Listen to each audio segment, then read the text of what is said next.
now we want to get into sort of the heart of our workshop today, and that's we've invited 4 communities, you can see up on the board there, to come up and share with you a program that's been successful in their community that not only impacts older adults, but communities throughout or age groups throughout their community, and really helps make theirs a community for all ages, an attractive community. So we're going to start out with Vanessa Vaughn West from the city of Olathe, and she's going to talk about their social inclusion program. Excellent. Well, as they shared, my name is Vanessa Vaughn West. I'm with the city of Olathe.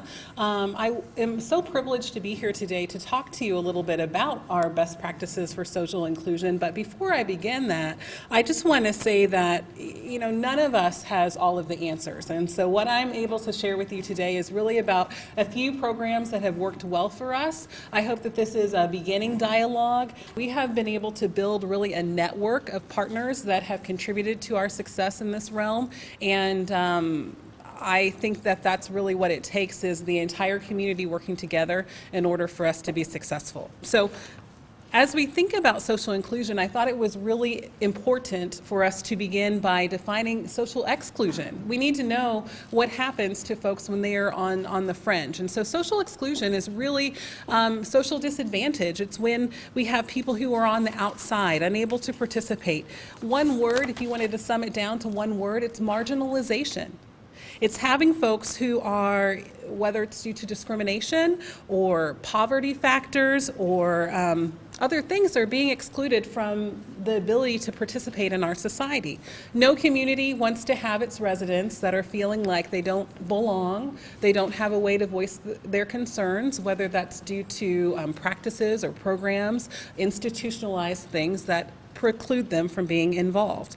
So when I talk about social inclusion, it's really important to remember that social exclusion is systematic. It's something that goes on over time, whether it's intentional or unintentional. It's something that is pervasive, and it's something that we probably all face if we were to take a moment to think about that.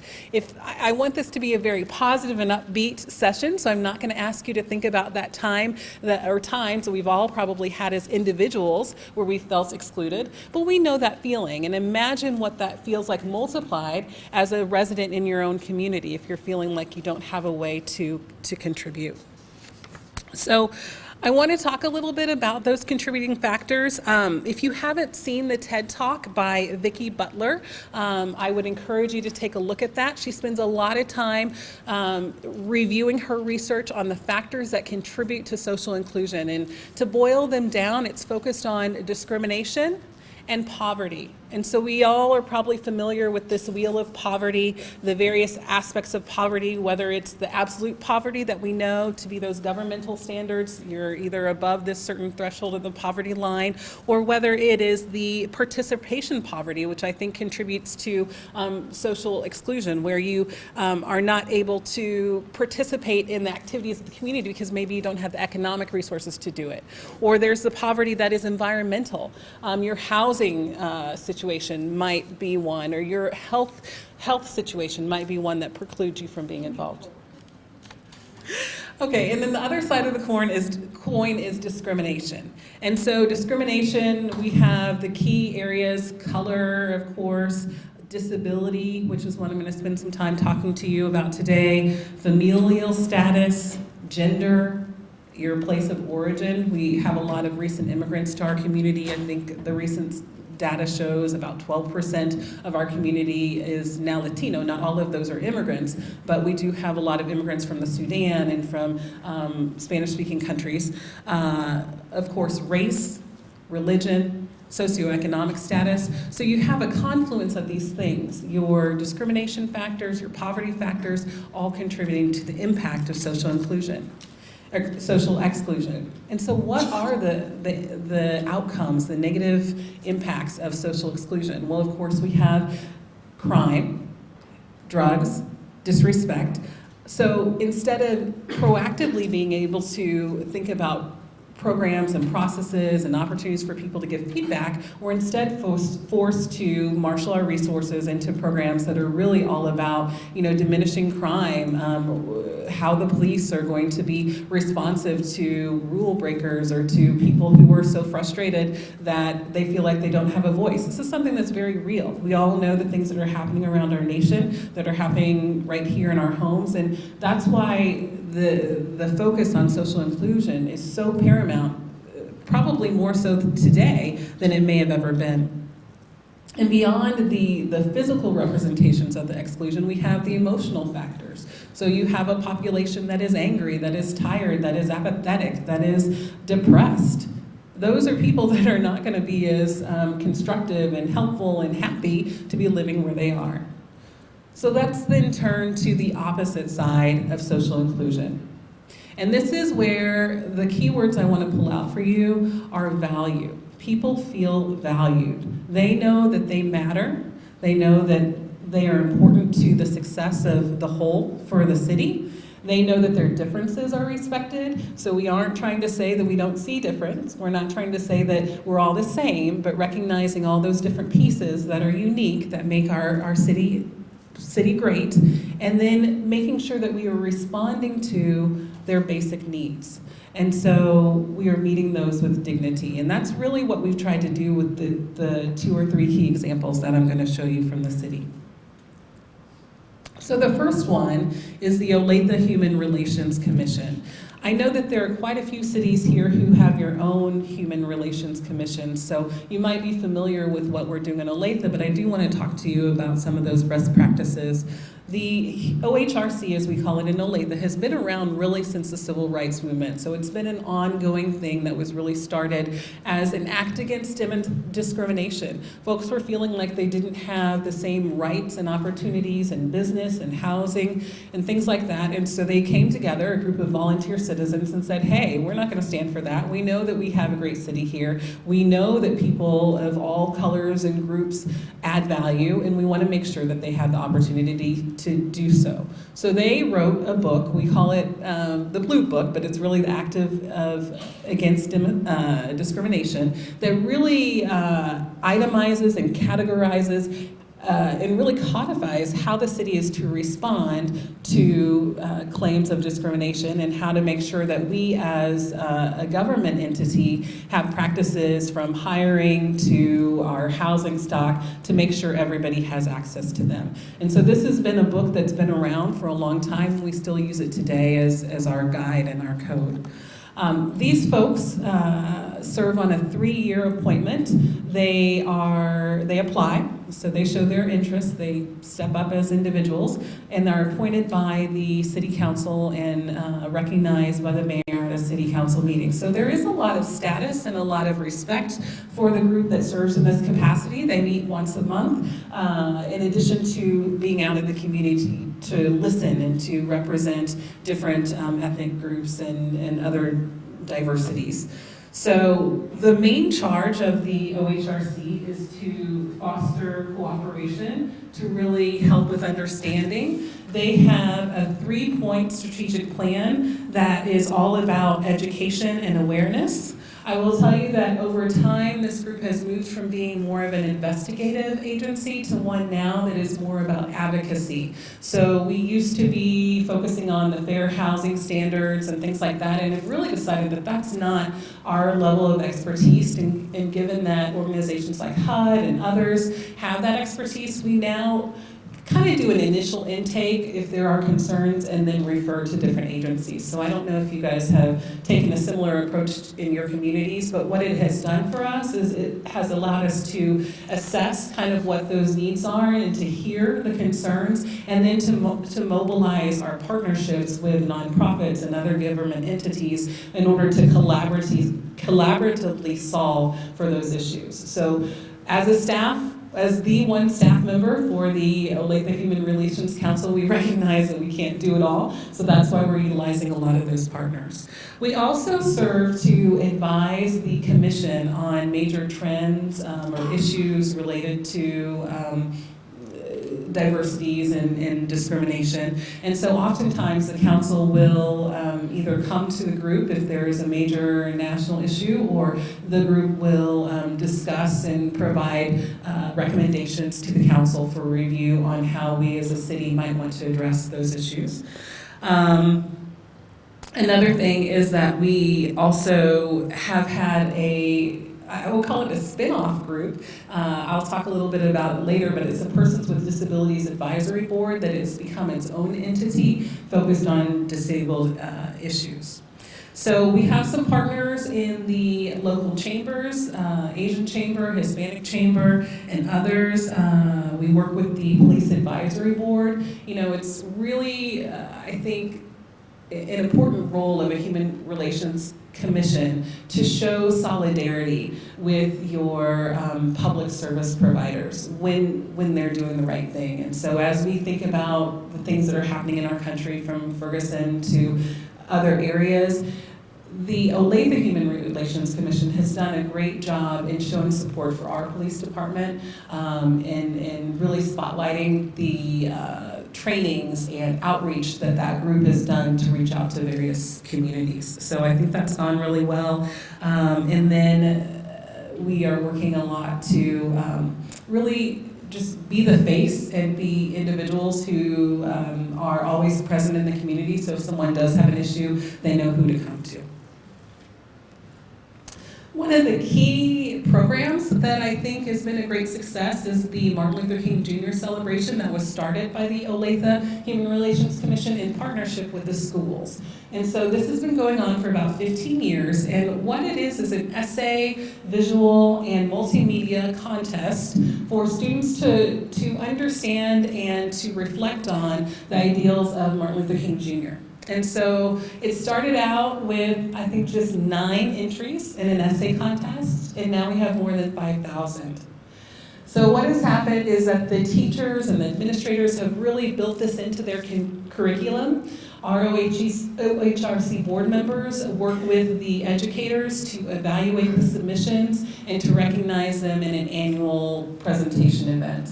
And so you can see from these pictures that we've had some really stellar visual arts, and there's a gentleman in the middle reading his essay, and we had some performers. But what it's done is it's really brought the community together. So we have parents coming, we have a speaker who talks about whatever the theme is, and then we also have the students who have taken time to research and understand the mission of Dr. King. So OHRC has funding to give about $3,500 worth of scholarships through this contest, and that has come through the support of the City Council. So that's another way that they're supporting the community and starting from a very young age and involving folks in understanding the diversities that are unique and that make up the community.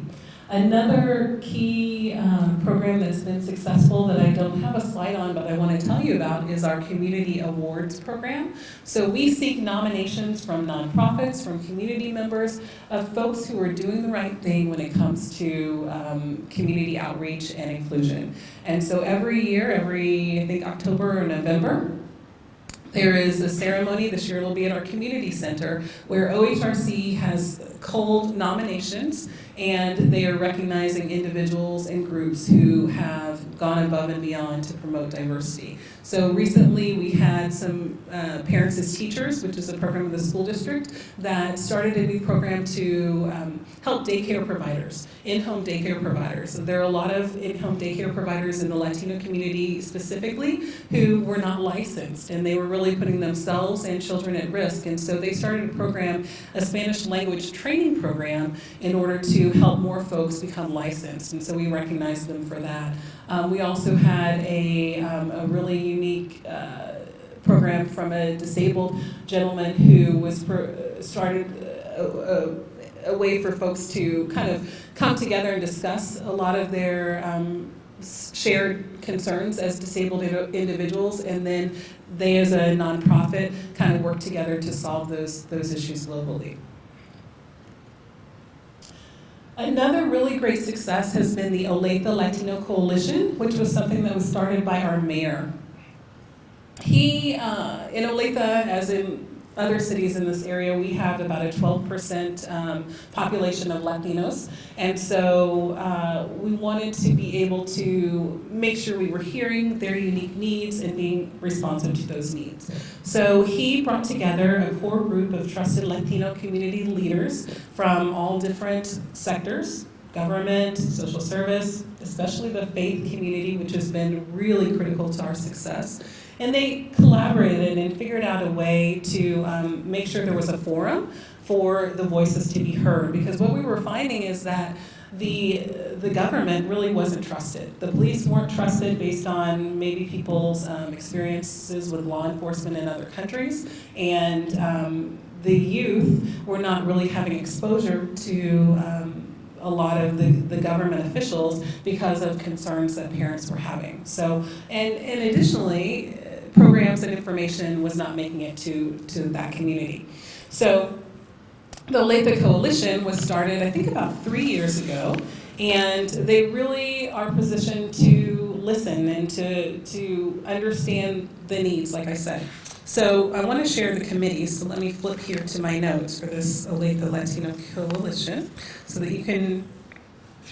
So there's a housing committee, I know, that is doing some good work. There's a business development committee in order to help promote entrepreneurs. There is also Hispanic Heritage Celebration. So last year was the first year as a city we embarked on a collaborative Hispanic Heritage Coalition celebration. This year it will be even bigger than ever.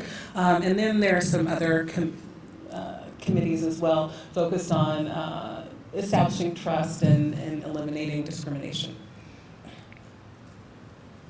So from the beginning, disabled issues have been key to Olathe's culture and to who we are as a community. As some of you may know, the School for the Deaf is in Olathe, and the city has had a good relationship with them for quite a long time.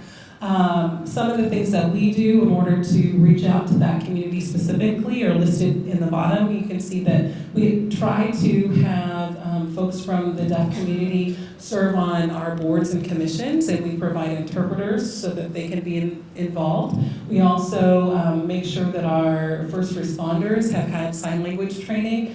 And then we have deaf employees who are part of our public works department who have taught some of their coworkers how to better communicate with them. And then, of course, on all of our broadcasts and city communications, we have visual message captioning. So that's always kind of ever present in our thinking of how we communicate. So now a few moments on the Persons with Disabilities Advisory Board. This is the spin-off I talked to you about from the OHRC. This, again, is a volunteer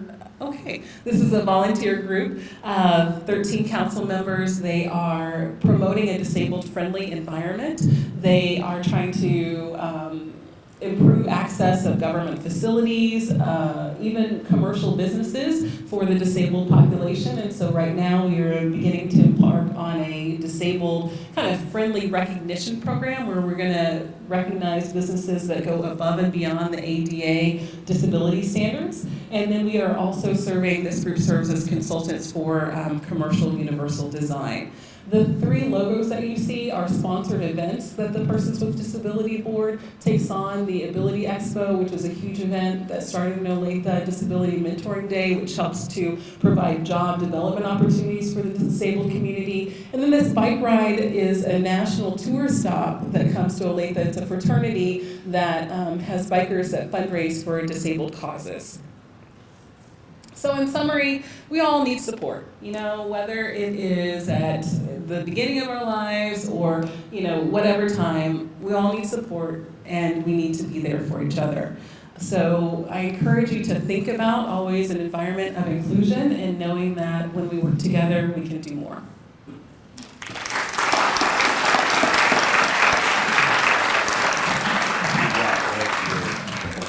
I do want to, Vanessa has to leave, and we have 3 other, so I'd like to give everybody an opportunity to ask any questions now. And I did want to point out one thing.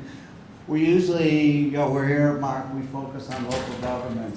but this is a community program, and I think Olathe is a good example of all the different parts of their community, the faith community, not-for-profits that they've included in their programming that really makes it a success. Because the city can't do all that by itself. It takes the whole community. So any questions of Vanessa before we let her go? Yes.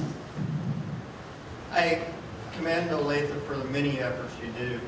But I think as you look at social inclusion, we've talked a little bit about our older residents. And yet we build our senior communities where land is cheap, far away from anything. And many of the people who are in assisted or skilled environments, I've been told as many as 50% of them have no visitors. Have no what? No visitors. Oh.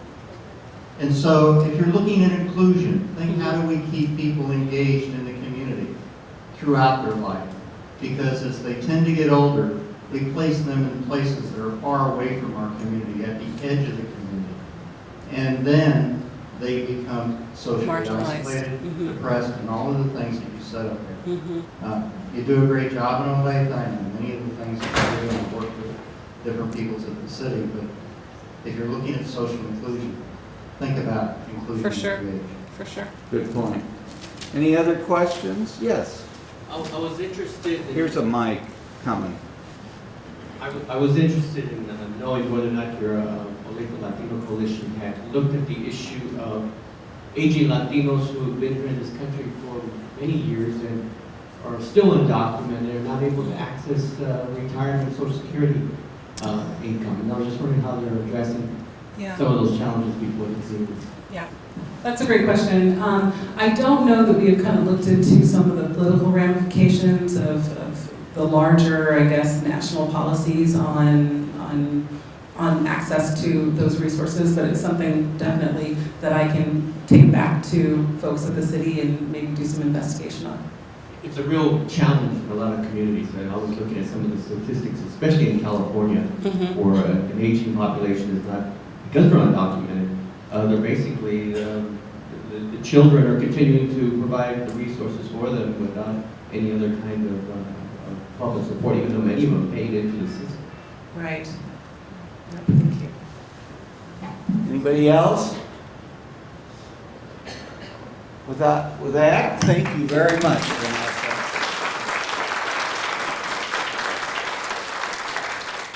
The next person I want to ask up is John Benson with the City of Raytown.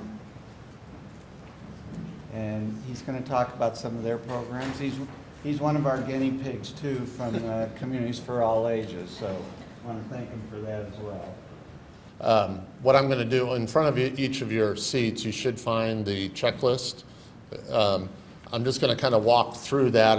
I used that as the guide. I was asked to talk about housing, but as I got into developing what I was going to talk about, what I came to the realization of is I talk about housing in Raytown and what we're doing and have done. It really touches on the other categories in that checklist. So I'm going to walk through basically the different categories of that checklist as it relates to housing and what we in Raytown have been doing or are doing. First, I'd like to take a step back and a little bit of a history lesson of sorts. In Raytown, Mark asked us if we would be interested in being involved, the guinea pig that Dean just referenced, of the KC Communities for All Ages, and we were one of the 4 original pilot communities for phase 1 and 2. Thank you, Kathy. And so we formed a task force. We said yes to that because our demographics, the city of Raytown, we have a larger, our population over 65 is larger than the metro average, and it has been for a while. The city of Independence has a similar demographic makeup. So from that, we saw the buy-in and the need for us to be a part of that and to learn more of what we can do. That's also kind of going back to what Frank talked about, this perception that older population, the economic impact is kind of a drain. And another aspect of that to Raytown is we have a strong sense of community within Raytown, and I think that really comes from our older population. In the 2000 census, over 60% of our owner-occupied homes our residents had lived in for more than 20 years. So that developed a strong sense of community that we still have today.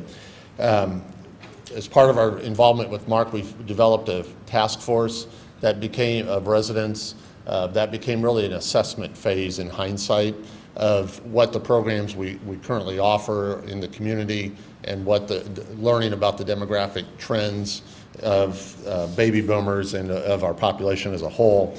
And it really became an awareness out of that assessment phase of awareness of what we are doing for all of our residents of all ages, what other entities are doing within our community, and what the opportunities of other things that we could do. So now going back to what I talked about earlier, I'm just going to kind of walk through the different categories of the checklist that was actually developed as part of by the 4 pilot communities, or as part of that. The public outdoor spaces and buildings rather, we have design standards for new development and redevelopment, and what we realized why we set up those standards was for a totally different reason. They fit into the needs of all ages, particularly of seniors, and if those standards for walkability and other getting the housing and all those aspects, we did that for another reason, but what we came to the realization is if we do that for seniors, we're doing it for all ages, because they all, from an infant, or not infant maybe, but a toddler that can walk, if a senior can get around, a toddler can get around, and any age in between. Our Park and Rec Master Plan is currently in the process of being updated. As a result of our involvement, the questions and our discussions have been reframed in parts to what is not just what should our parks include, but what type of facilities do our parks need if they don't already have them for older adults as well as younger adults, and what our demographic makeup is in our different areas of Raytown. Not that Raytown's a huge area, it's only 10 square miles, but in certain neighborhood parks, fitting the park facilities to the needs of the residents in that area. The housing and commercial development, I mentioned the design standards earlier. Another aspect of that is, Robert talked about this, the senior, we've had over the last 10 years or so, about every 2 to 3 years we get a senior housing development proposed. Typically those have come through MHDC, Missouri Housing Development Corporation, MHDC, for funding to help fund those. MHDC view their terminology as low-income housing tax credits. And so you get this perception, oh, well, those are low-income residents. We don't want low-income residents because they don't have the economic impact we want in our community. The reality is that's just terminology. Don't get hung up in the terminology, because they do have the economic impact. It's become part of our economic development strategy, in part, of getting seniors that or the long-term residents, they're wanting to get to maintenance-free housing. They can stay in our community. We maintain the strength of our community, or that sense of community, but it also then opens up housing that we have to draw in younger families, because our housing is primarily first and some second-time home buyer, so we attract younger families into our community in that route. We also have a neighborhood revitalization program. We're getting ready later this year to undertake a housing plan that will give us more understanding of the housing needs, which would include our older population. And we just entered into an agreement about a little over a week ago with the Truman Heritage Habitat for Humanity for a minor home repair program that will, in part, help seniors be able to live or continue to live in their home, even though they may not be able to do the repairs. And that's been a need we've identified, and so we're hoping or anticipating that will help address that need. Going on to the transportation and mobility category, the city currently has a contract with the KCATA for a Metroflex bus program that's at or near capacity on most days. And so out of this, our involvement in what we've learned is the Truman, get my acronyms, Truman Heartland Community Foundation has formed a senior mobility and transportation committee for Eastern Jackson County that we've become very active with, along with the cities of Independence, Lee Summit, and Blue Springs. And Mark, staff has been active part of that, of investigating different ways for senior transportation needs to meet those. You've probably already read some things in the newspaper, in the Kansas City Star, or seen stuff on on TV, news reports about it, and you'll probably continue to hear things because that's not an easy nut to crack because it gets into funding. The one realization that has come out of that, or greater realization, is just like any of us here, we don't necessarily eat, shop within our own boundaries of the city in which we live. We go across city boundaries. Seniors do the exact same thing. And so transportation needs need to address that. Within Raytown, our Metroflex, we partner with the city of Kansas City for funding of that, but it doesn't go into the city of Independence or at least Summit where shopping and restaurant opportunities are, other medical facilities are. And so it's really a regional need or multi-city need. And now we're getting into the funding discussion. We're getting ready to get into that. So also the city, as far as transportation, we put a greater emphasis on sidewalk construction and replacement. And then also on we've been adding bicycle facilities. And those that goes back to a little bit to we're doing those things already. It just took on a greater understanding and a greater need within our community as a result. The next category I'd like to talk about is social inclusion and communication and participation. It's probably the one area that was probably kind of the epiphany that we had coming out of our task force was we developed a greater understanding of other entities in our community that are already providing services. We don't need to reinvent the wheel or duplicate. What we need to do is develop partnerships or a closer partnership with those entities. The Shepherd Center of Raytown, they currently provide Meals on Wheels, a minor home repair program for seniors, as well as a program called Adventures in Learning for seniors. And we don't need to recreate that. We just need to support that. And we know there's going to be a greater demand for those services over time. And how can that be met? And how can we as a city government help that entity meet that need? The Raytown Chamber of Commerce, and I find this interesting because chambers of commerce are by their nature business community oriented. Our Chamber of Commerce has stepped up in two ways. Last year they held the inaugural senior celebration. Originally they were going to call it the senior prom, but proms are typically held in the spring and this is held in the fall, so they changed the name to Senior Celebration. It was one of the most popular events they've done, just based on the feedback they've heard. They're getting ready to hold the second annual Senior Celebration later this year, coming up this fall. The other thing they are doing on August 8th this year, which will be the first time they've done this, is a community and health fair. There is a business tie-in, but they're very careful of not making it a business expo for every business, but it's more the health of the community, health needs of residents, as well as community, just developing community and it's very liberally interpreted of what is health and community, how that is interpreted and what entities can take part in that. Another interesting aspect is we hired a public information officer about 3 years ago for the city. It was our first time we've had that position. And one of the first things that person did was create a Facebook account for the city and a Twitter account for the city. And we got into social media and updated our website and did all those cool things. Then we did a newsletter that we had not done before, and a lot of cities have been doing newsletters for years. Our greatest impact was on the newsletter from our seniors of liking that document that they could put their hands on, and it's been very popular. The police department also has a safety fair each year, as well as a health emergency assistance response for seniors. And I know a lot of other communities, or a number of them, also do that.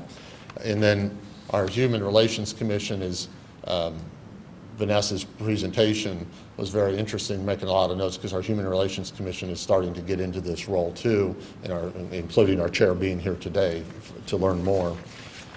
Last two categories are the civic participation and employment. We continue to get volunteers through appointed to various boards and commissions, as does the Chamber of Commerce. And then our community and health services category, the Chamber of Commerce mentioned the health fair, or community and health fair, and our Main Street Association has got in and developed a farmers market, which is broadening out into the community and reaching out further, particularly into seniors, is what they're drawing in. So in conclusion, what I'd like to leave you with is these are all examples of what we're doing. I know other cities are doing other examples and other things, some of the same, some different. Is the takeaway we've gotten out of this is the education and awareness of our changing demographics that Frank talked about earlier, what those changing needs and opportunities are created by that, and then how to take advantage of those opportunities. And the one thing is, just like today, is it's been very, very helpful for us to sit down at different times throughout this process and learn from what other communities are doing. Mission, Gladstone, Prairie Village, Grandview's come on board here in the last year and a half or so, and other communities, and just continuing to share that information and learn from one another, because it creates that momentum and it keeps it going, and it actually makes it easier to keep our own programs going as a result. So with that, I'll wrap up. Thank you, John. I'm now going to ask Alan Napoli with Gladstone to talk about their downtown and creating community spaces. He's another one of our guinea pigs from Communities for All Ages. Good morning, everyone. Like I said, my name's Alan Napoli. I'm the building official with City of Gladstone. Kind of want to talk about building spaces, public spaces and buildings, specifically dealing kind of more about our downtown that we've recently done. If you look up the drawing here, basically if you see, I don't have a pointer, but kind of over here, there's the dark area, it's all brush and shrubs going up over to our community center. Basically from this area over to here is where we're developing our downtown. This area up there is our city hall. One of the first things that we had to do when we were doing it is, when we were discussing this, the city needed to put something into it. We can't just ask people to come in and start building and developing. We had to have an investment within the downtown area itself. So the first thing we did was construct a community center. That was the first thing that we were looking at doing. We've always wanted one. People in our area wanted one. And we partnered with North Kansas City school districts, and part of that partnership helped us to get an auditorium that they use for all four of their high schools in constructing that. And the community center is designed, it is accessible, it has a diverse programming in there for seniors and too. And one of the things we're working on, one of the things that's been talked about for a long time in our city, Clay County Senior Services, that we do some work with, they and their seniors have always wanted some kind of a senior center, an area kind of their own. We've been working with it for several years, and I think slowly we've come up with something that might work, and it may be a slight addition to this community center. Hopefully here within the next year we'll see something on that. Also part of that is 70th Street. From the community center all the way over to North Oak was just a 2-lane road. We increased that, made it more of a parkway, a nice entrance into the downtown area off of North Oak, so that people coming in had some place they knew it was coming into something different. And that drives right on into our community center at that point in time. There are some plans to go from where it attaches North Oak and head over to the west side of the city limits, over down by 169. We're still working on that issue. Linden Square Point Office Building was the first part of our downtown that actually brought in some businesses. City of Gladstone had owned all the land that was right in this area right here. With that, we constructed our Linden Square, which is that brown area you see right there. That's the Linden Square area. There's a little auditorium stand there that we've had concerts at. And the brown area there is brown because it was transitioning between winter and summer. In the summertime, we plant grass there. So on our outdoor concerts and everything, people can sit out, enjoy the outside aspects of Linden Square. In the wintertime, we pull the grass up and we put synthetic ice down so that we have ice skating during the wintertime. And we do get a lot of youngsters there too, and other adults, and you see some parents and grandparents with their grandkids out there. Linden Square was designed to be very accessible for everybody. There's no specific seating in there. There's stairs, there's ramps, there's walkways around it. It's accessible from all aspects. The building next to it's the Polina office building. Actually, he's a dentist. He does children's dentistry. He was looking for a place. We partnered with him. He purchased the land from us. We subleased part of that for our concession stands for the Linden Square area. The upper portion we leased and then subleased it to Oak Hill Day School, which is just north of them. And they're using that for their students. So we have quite a few partnerships between some of the schools that are in the area and businesses in the area. But Linden Square was kind of the big first step of everything going on. Here's a better map of it. You can kind of see what I was talking about. The gray area, the brown area is where we have our synthetic ice and grass.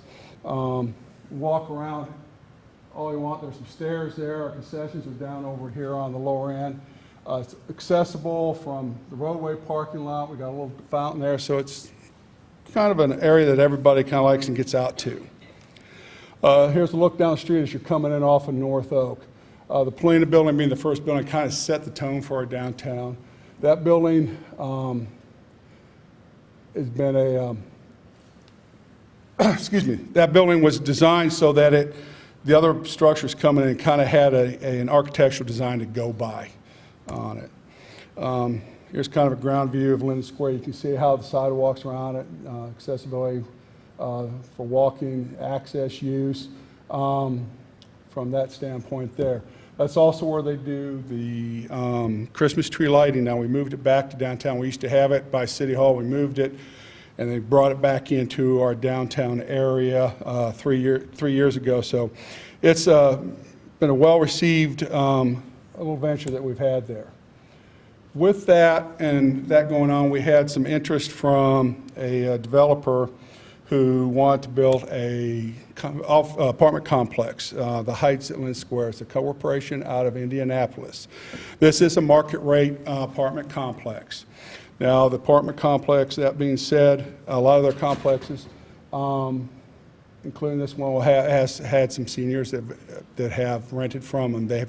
One of their buildings actually that they built, 50% of it was at least anybody over the age of 55. Just by nature. It's not the way they designed anything, it's just the way the nature of it went. A lot of them were retiring or wanting to retire, didn't want the home makeup, that type of thing. This structure here, though, has an outdoor pool. It's a saltwater pool at that, so it's the newer type swimming pool, right across from Linden Square. To the west of there, on that end is North Oak. There's a transit bus route. Ride KC goes through there. Several stops there, so people who come in that live there need to go to work and catch the bus, go to work, come back home. If they want to come and to go to Linden Square, they can. Here's a larger area of where it kind of sits within our downtown area. You can kind of see the area it took. It's 222 apartment complexes. There's also 10,000 square feet of retail in there. They've already started moving people, and we probably got it about 40% filled right now. They're still working on a lot of apartment complexes on the south and west end of it right now. With that, the city had purchased this building here. Now, I will say the land that the Heights sits on, we own that land too. We had gone through in that area and bought a lot of land over there so that when the developers were coming in, they dealt with the city and not individual residents, so that we could work with them on putting things in and they didn't have to deal with individual groups of people. Across the street was, this building used to be an AT&T building. It was also the post office. The doors kind of to the left there where that ladder is where they used to bring the mail in and out of through the trucks. We purchased this building, renovated it. It was a doctor's office when we had purchased it. Renovated it, and Snow and Company is in there now. And then there's a little spot off the side that we've got a bakery that'll be going into later on. I don't have a finished picture of Snow and Company, but you're welcome to come down and visit, and I'm sure they'll sell you a great frozen drink. Northland Innovation Center. This is a partnership with Northland School District, Northwest Missouri State University, and several other Northland schools. This will host the Northland CAPS program, Northland SAGE program, and Northwest Missouri State University will have an extension in there. And there's also a lot of office space. Where they're going in is this brown area right down in here where you kind of see all these vehicles. That's where the structure's going in there. I don't have a good aerial view with any work going on. They've actually just started work out there. It's a 90,000 square foot office complex, and that's just the first phase. The second phase, if everything moves right, hopefully next year, 2 years, we're hoping to also include an indoor type of amphitheater in there. So that's just work that's going on. All these facilities on the outside are accessible, they're walkable. They will have artwork throughout them. They will have areas where people can sit and relax in certain areas, move around. Parking is street parking, your typical street parking, pull in, parallel parking, that type of thing.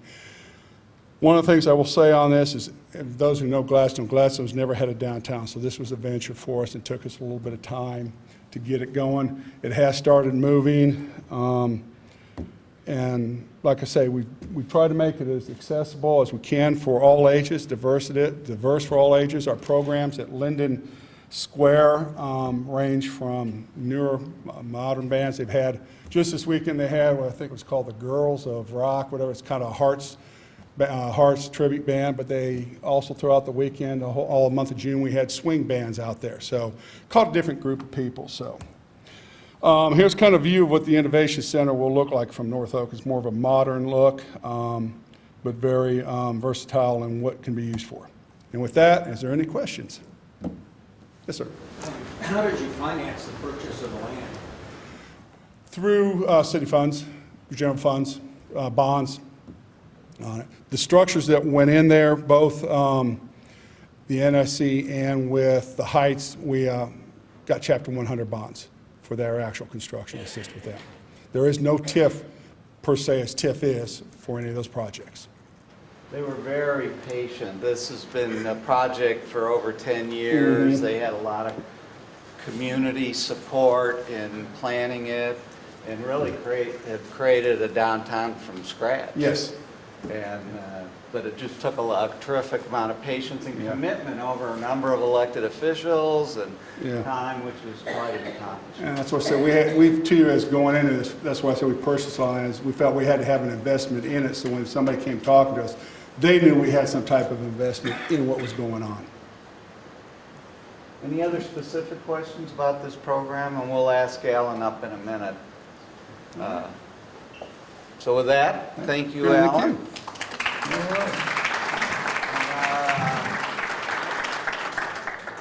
I'd like to invite our final panelist up, and that's Elizabeth Griffith with the City of Shawnee. They're going to talk about their volunteer program. As you said, my name's Elizabeth Griffith, and I'm the volunteer coordinator with the City of Shawnee. And hi. And a lot of times people ask me when I tell them my position title of volunteer coordinator, they ask me if I get paid. Yes, I do get paid. But I'm here to talk to you today about the volunteer program as a means of civic engagement. And I just kind of want to start off by telling you a little about myself. So I started in this position of August of 2014, and prior to that I worked for County Public Health Department for 8 years, and a part of my job was working with volunteers, but it wasn't my entire job. So then I was looking for part-time work, and when I found the position with Shawnee, it was an easy decision to make, especially when I recalled many of the people I worked with who were volunteers in my past job. So I want to talk about where the City of Shawnee got started. We actually have the gentleman who started the program in Shawnee here, and I won't point him out. Basically the program got started because of him. He was looking to get involved in the community after retiring from the business world. He pretty regularly attended city council meetings on a regular basis and asked the important question, why aren't we utilizing volunteers? And the city manager was immediately supportive of this idea and asked the gentleman to do research on what other cities were doing with volunteers. She requested a proposal, and while it was initially met with some challenges, it was well received after his research was proposed. And the next step was to determine the needs of the city. So interviews were conducted with every department head, and it was noted that they were all eager and ready to start, including volunteers to assist in their work. Everything was approved, and a part-time volunteer coordinator was hired, and the program started taking shape in 2012, so it's a fairly new program. These are the goals of the program. Doing more with less is the new normal for local government, and one of the best ways, and really the only way that I can think to do this, is through utilizing volunteers. Other than getting more work accomplished, a volunteer program lends to merging the community. You will get a wide variety of skills, new ideas, and dedicated and caring individuals. We have, just to kind of brag a little bit about some of our volunteers, we have business people, retired engineers, financial planners, nurse practitioners, professors, and so on. It really is amazing who wants to volunteer. And a lot of them, they come to the volunteer intake process knowing exactly what they want to do and what they don't want to do, which makes my job a lot easier matching them. I'm going to talk about the value of volunteers. So, according to the independent sector, the current value of volunteer hours is $23.07. I think that's pretty impressive. And volunteers allow public organizations to increase their transparency. This is often a goal of public agencies to really get the communities to know what work they're doing and get them involved in the work that they're doing. An important item to note, especially since we're talking about supporting all ages in the community, is that a volunteer program lends many opportunities to all ages. Let's talk about the volunteer coordinator position. The City of Shawnee actually has 2 part-time volunteer coordinators, and one is solely working with volunteers to provide relentless hours to the Shawnee Town 1929, including roles that bring Shawnee's history to life. And then there's my role, which is assisting city departments in getting their needs met, as well as helping the community engage with one another. One thing I do want to point out about the part-time position, and mine is part-time as well, is that I'm currently working on my certification in volunteer administration, and in materials that I've read, they say don't make the volunteer coordinator's role a part of somebody's current job. Have that be a separate one. I think that's important so that you can have that focus from that person. They're dedicated to that position, to that role. Quality volunteer coordinators come with leadership skills, but these skills can also be developed through training and professional credentialing. This supports professionalism and ownership of the program to the coordinator, and I think that's an important note as well. Having a volunteer coordinator with leadership skills is especially important so that qualified, motivated volunteers are groomed for leadership themselves. Why shouldn't volunteers run a program? So for example, at the City of Shawnee, we have 2 Kansas certified naturalists, and they basically came up with this whole idea of habitat restoration, and they've worked with us to create the program and really taken on the leadership of it. And that program has minimal staff time. It's really basically run by volunteers and includes volunteers. And what it is we're going into city parks and we're taking down noxious and invasive weeds. It's a pretty fun job actually too. So funding and staffing for the position at Shawnee is housed within Human Resources, and there is an annual budget for the program. And as I mentioned, I'm part-time, 24 hours a week. It is not enough time to get my job done, but I try every day. What was really appealing to me at the City of Shawnee is the value of work-life balance, because I was also seeking flexibility in my schedule after having my first child. Supplies and resources are shared between the departments, which is just wonderful. Parks and Recreation provides trash bags and gloves for our Adopt a Spot program. And naturally, I think Human Resources is a natural fit for the volunteer coordinator position because intake of volunteers is very similar to Human Resources in hiring. We're doing interviews, we're doing background checks, applications, and whatnot. So it's a pretty natural fit in that area.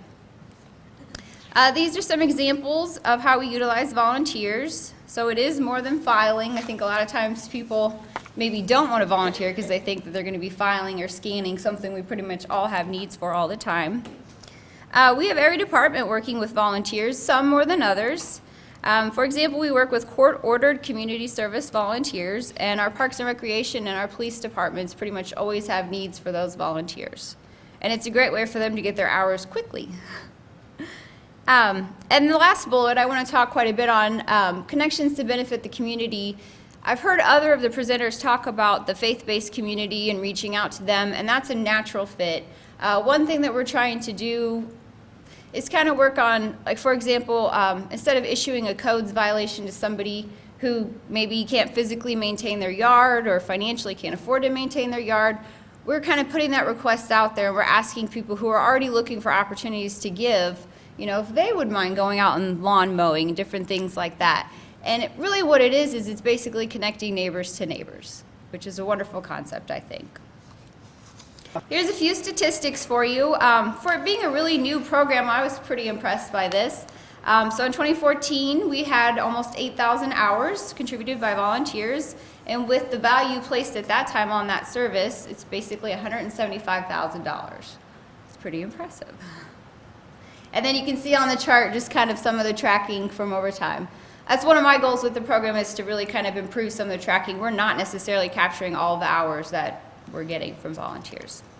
So if a volunteer coordinator just isn't in your near future, there are some tools and resources that somebody can use to kind of help make that connection with volunteers more efficient.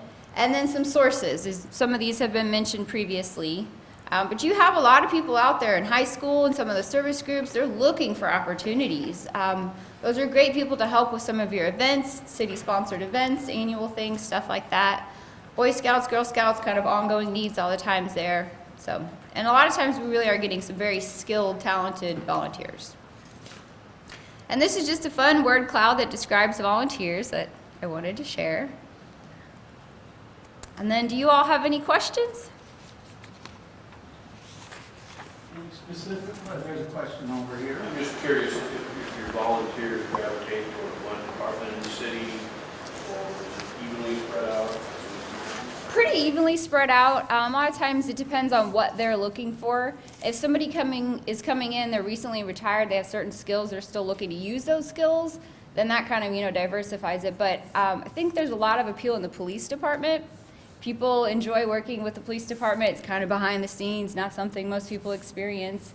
Those volunteers have to go through a much more extensive background check, and are pretty much more of what I call our ongoing volunteers. They almost have like a weekly position with the department. Any other specific questions? Yes. Elizabeth, how successful has the program been where you coordinate people with a code violation need or something like that? It's still pretty new. Oh, her question was how successful we've been with the program in regards to kind of like the codes violation issues, getting volunteers to help out the people in the community who need the help instead of issuing like a codes violation. It's really a fairly new idea.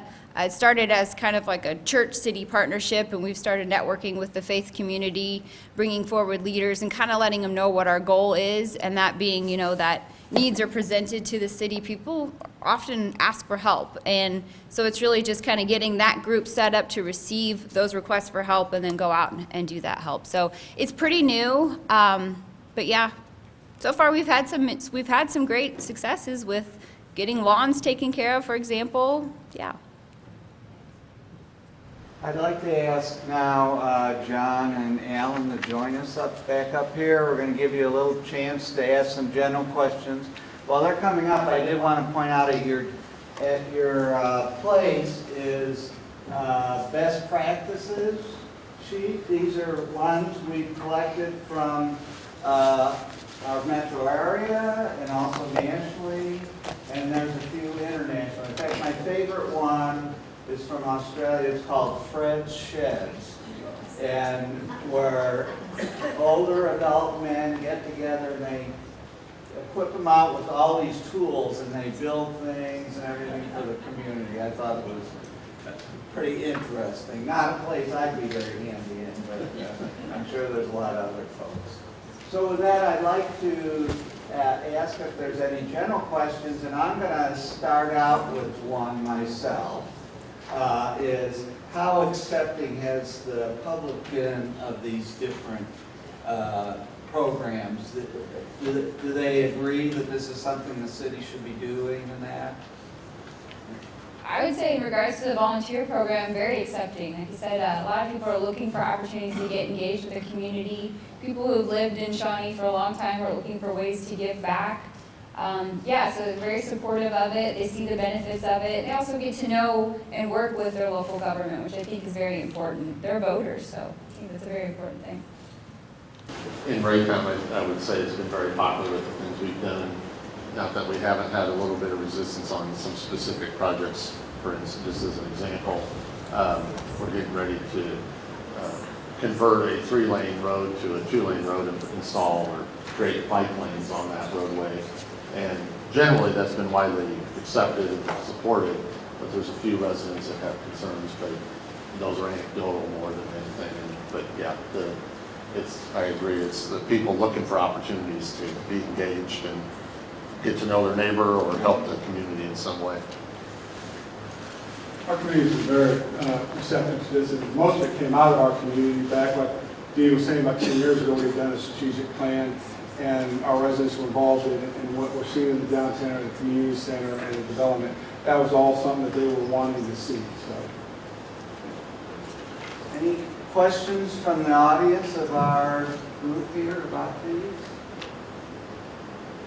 Well, since you're reluctant, I have a second question. How aware is your public about, and elected officials, of all these changing demographics, you know, more older adults, we're more diverse communities, and the impact this has on the communities? our community is pretty well informed. I mean, it's never 100% trying to get to everybody, but we're still working on more and more of it. The Communities for All Ages has been a real big help on that, trying to get information out. Some more work still has to be done, but people realize that there is a change coming. They see it, whether a lot of them recognize it or not, accept it, still the other part. And really the whole thing is trying to make it so that, you know, in 10 years, 15, 20 years from now, we're not repeating the whole thing over again for the next group. That's why we're trying to do something that's kind of for all ages, and that's what the program Communities for All Ages really help. It takes some time to get things moving. It's only been 3 years since it's really gotten into it, but I think it's gone a long way. It's gone a long way in our community. I would ditto what he said. A little bit of a story. When we first got involved with this, I remember I was going to lunch with a couple coworkers. We were talking about this program, and one of them said, "Why does the government need to be involved? That's what families are for, to take care of the parents or the grandparents, and government doesn't need to get involved with that. That's a family responsibility." And I use that as an example because out of that, the depth of the presentations and the information that's come out of this program, that question no longer gets asked. It's because there's so many facets to this and the needs. It's not just health care or making sure mom and dad or grandma and grandpa have food or can get to the doctor's appointment, though that is obviously critical.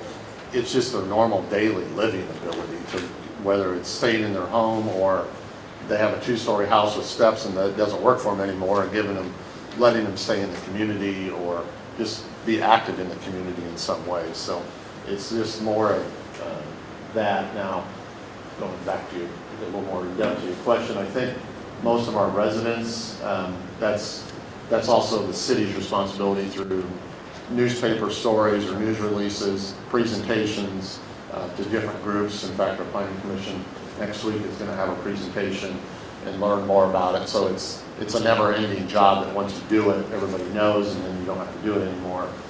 We just went through an election. Out of 11 elected officials, we have 6 new elected officials that have been on their job 2 months. And so this has been these types of events. There's been 2 or 3 elected officials that have come to these over the last 2 months. It's been very beneficial to educating them and making them aware to where they're very strong supporters now of what we're doing, but also a couple of our elected officials that initially were skeptical of it, the other elected officials now are having dialogue with them and seeing some evidence anecdotally, but the education is occurring internally within our governing body, and that's very helpful.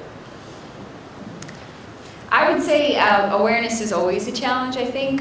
Within the city staff and government, I think everybody's very aware. Our city manager fully supports this program. Actually very much encouraged the department heads to consider what opportunities they had for volunteers and really kind of start thinking outside of the box. Our mayor is one of the most avid volunteers herself, so I think that kind of speaks for itself as well. But as far as like getting the community involved, I think once you start getting different groups of people, it's word of mouth that really can spread awareness in regards to volunteer programs and opportunities, things like that. But the awareness, I guess, is always the challenge, and just really getting it out there, social media efforts and things like that, letting people know what opportunities are available. I think it's increased quite a bit. And any questions? We move on into the next part of the program. I want to again thank our panelists.